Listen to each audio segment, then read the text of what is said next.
अगर आप SS music से जुड़े रहना चाहते हैं तो इस चैनल को सब्सक्राइब करें और बेल आइकन को दबाना ना भूलें।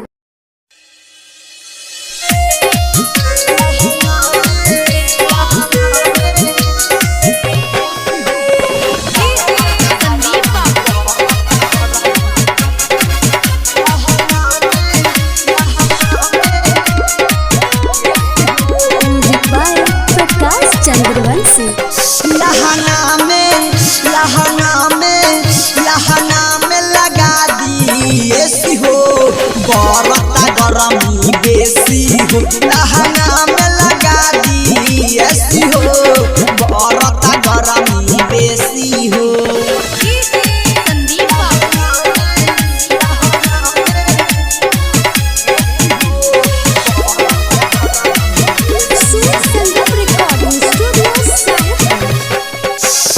चुअता पसीना हमर भिजता मसीना हो।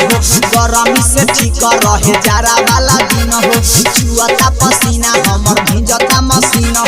गरमी से ठीक रहे जाड़ा वाला दिन हो।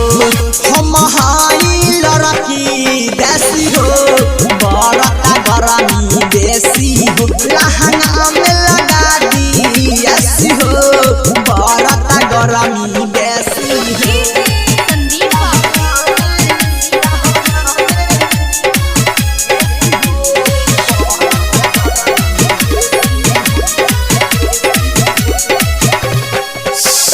लहंगा से हमारा फेंकत बड़ी भाप बा। छोटा कानी रहू तोहर सटे के आदत बा।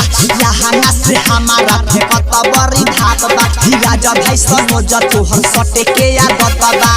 हीरा जब पर कसदी बेसी हो बरता गरमी बेसी हो। लहंगा में लगा दी ऐसी हो बरता गरमी बेसी हो। Contact number 7352676438।